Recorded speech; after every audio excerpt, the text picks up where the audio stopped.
Good evening, church. Good morning, wherever you are in the world.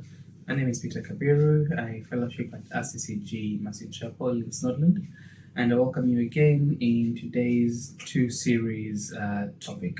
So today we're going to be talking about addiction. I decided to put it as a two series topic because it's a very big and heavy topic to talk about because it touches on a lot of sensitive parts that I feel it's good for it to be divided into two parts. So the first part will be talking about the addiction itself, the types of addictions, the reasons why people go into addiction, and then the following part will be basically what the Bible says about those addictions and what we can do in accordance to the Bible to overcome those addictions. So, what is an addiction? An addiction can be defined as having a strong physical or psychological need or urge to do something or use something. Also, it is a dependence on a substance or activity, even if you know it can cause you harm and it can impact your daily life. So, in short, it's basically being a slave to something. That was what the Bible was saying. So, addiction is being having like an idol. So, this thing that you're doing that you cannot stop doing or you cannot live without doing it becomes like an addiction to you. So, it becomes like your master. So, you have to literally, you're not yourself unless you do that particular thing that you're addicted to. And sometimes this impacts our lives in a greater way, where sometimes our social circle changes, our reaction to certain things will change a lot more based on the type of addiction that you're addicted to. So, what are the things, or what are the common things that we can get addicted to? So, there's drugs as number one, alcohol, that's the other part, pornography, and sex, which is a very sensitive topic, and I will discuss that in a minute. There's video gaming, there's gambling, this is another thing as well. There's work as well, which is ironic because we're normally told to work each and every single day, and God blesses the works of your hands. But at the same time, too much of everything can be poisonous. So that is why that is there. And also, there is the lifestyle of being flashy, shopping everywhere, buying luxurious things here and there, that can spiral down to an addiction to a point where you do unthinkable things to try and keep up with that lifestyle. So, what are the things that can make you and I fall into addiction? So, there's number one, the most common one is peer pressure. Your friends, your social circle, and that starts from right from secondary school, university, all the way through to your work life and everything like that.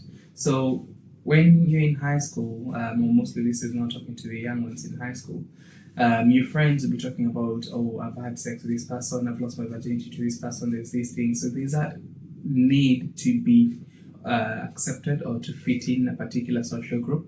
And you will literally see yourself indulging in premature sex where you lose your virginity when you're 14, 13, 15, 16, all the way up your high school life. And now it becomes a point of sex being idolized as the number of people that you sleep with shows how much experience you have.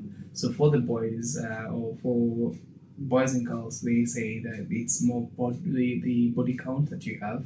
So the higher the body count, the higher the respect points that you have if you're a boy. The greater the body count as a girl, then you're translated to be something that is not good in the society, which I really don't want to say that word, but you might conclude it for yourself what word that is. So that will spiral down as well to pornography as well. So, because you being your first time in indulging in sex, you really want to know what sex is all about. And at times, I think the society itself, growing up in an African home, it's different from growing up in a white man's country where parents can easily talk to their kids about sex and everything like that freely. However, kids nowadays will go the social media platform has made it quite easy for people to access pornography quite easily.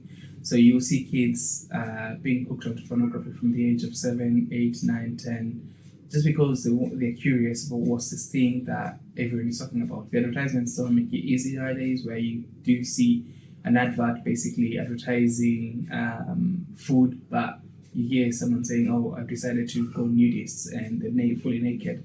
There are some adverts as well, like perfume adverts. They're more of a sexual nature rather than portraying the product itself. So the innocence of a child is perverted along those lines, and you see the child really going to school, communicating with the older ones, and they start talking about pornography, talking about sex, and the child seems okay. This is cool. I want to fit into this group. I want to know what they're saying. I want to know the lingo. I want to know the words that they're saying, and they have that experience, and that spirals down to literally kids and even young adults being addicted to pornography. And with the thing is with pornography is once you begin it, it's hard for you to stop, and it's one of those addictions that you're ashamed of because you don't really want the world to know that you're addicted to pornography, and it gets to a point where most people cannot sleep without watching pornography. The other downside of pornography is it introduces masturbation, which becomes a great addiction completely. So where, because you're after a certain hormone called dopamine, dopamine, think, correct me if I'm wrong for those who are scientists in there. But once you have that hormone released, because the hormone released during sex, and when you masturbate, that same hormone is released in your body. So it distorts a lot of things for the young people, or most people who have indulged themselves in pornography a lot more. They will understand that. They will understand like they cannot function without it. Like going to bed, they'll try falling asleep the natural way, trying to close their eyes, counting sheep 1 to 10, counting wolves, whoever it is that they will count, try and sleep, but don't fall asleep until they watch pornography and literally masturbate at the same time. So once that hormone has been released, then they can fall asleep. That then becomes a habitual activity where they will do it, but at the same time as well, a lot of guilt may eat them up because they know what they're doing is wrong, but they cannot control themselves to stop it because they've already gone too far into that. And it starts from an innocent look of pornography down to the hardcore where literally now your whole life is dependent on that, and at times you're even scared of someone holding your phone because of the type of videos that might be in there or your web history. So if someone was to go into Google on your phone, the first thing probably would be pornography that will come up, and that is something that will you will feel as if people are judging you, and you feel little disgusted with yourself a lot more, which is not really right at all.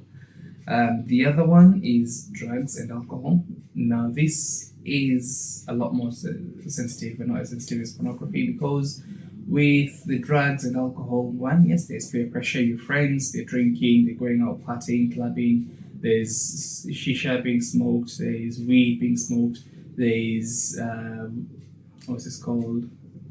Ecstasy being taken, there's cocaine being sniffed and all that, there's heroin being injected or smoked.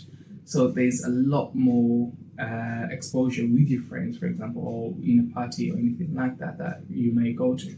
The other thing as well that may make you spiral down to drugs and alcohol is literally loss of a loved one, someone who is really dear to you, and you have no other support system to hold you up or hold you accountable. Slowly you start seeing people going down the route of drinking too much just because they've lost a loved one or lost everything in their life that they held really dear. So, for example, if you lost a job or be made redundant or fired from a job, and that's you are the main breadwinner in your home, a lot of people will spiral down that route, which is I would, I would sympathize with them because it's not an easy task at all. Being rendered homeless, jobless, and there's no support system usually at all. There's no one to talk to. Everybody has deserted you, that you thought were your friends, so you're all alone. And the only thing that will keep you company at night, literally, if you're rough sleeping, will be that bottle of whiskey or vodka or whatever it is that will drown away your pain. Others will resort to drugs, so cocaine, heroin, the hard drugs. just so that they can literally numb themselves away from the reality of the world itself. Um, Such a person, the mental health won't be that good at all, and most of them will literally feel the dependency of those drugs so that they can literally live sort of like a normal life. But at the same time, it's not right because it damages them a lot more. It damages their confidence, their social circle is damaged as well. So the ability to make friends and have meaningful connections with people becomes distorted completely. And that they'll literally start doing literally anything to keep up the habits. So you'll see others going into crime, others will literally be stealing, others will be selling their bodies just so that they can have the money to sustain that lifestyle of drugs and alcohol each and every single time. The other one is gambling. Gambling is something that has been there and has been there since time immemorial, where people will literally start gambling slowly and slowly. The first win comes in, you feel really excited. Yeah, I've won £5, I've won £10, I've won $100 or something like that, and that becomes a continuous thing. So you get to a point where you start weekly gambling your salary, your first paycheck. You're like, yeah, I'll go gamble. I can make, if I've made £100 in a day, I think if I'm paid £2,000, I can literally go in, gamble that, and probably make £4,000, and you end up losing that money. That doesn't get you literally being bitter and being broken, but then you get some money and say, okay, cool, I'm going to try and get this money that I've lost by getting a loan from somewhere and then gambling it away so I can earn that money. So that becomes a habitual thing. So you start doing that more and more. It leads to a point where your whole credit file is destroyed, your whole family is destroyed because nobody really wants to be associated with you due to your gambling habits. Then it spirals down to a lot more where your whole life is dependent on that gambling. You start spending time into the casinos or the gambling centers, gambling online and all that. Literally, you're hooked onto it to a point where you're just literally trying to get that quick fix so that you can feel that thrill of, yes, I've won this money, yes, I've done this, I feel accomplished because I've gotten that.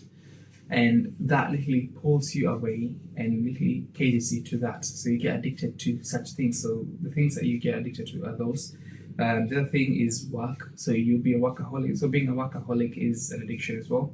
Because one, it pulls you away. So if you have a family, it pulls you away from your family. So your kids grow up not knowing you. So they know that you are their parent, but they don't have that relationship, mother-father relationship, or mother and son relationship, or father and son relationship with you, just because you've prioritized work a lot more, where you're working overnight, you're working late nights, you're working all these hours, and the kids don't really feel your presence there. They just know you as theoretically you're their parent, but in actual sense, they don't really feel or see you there at all.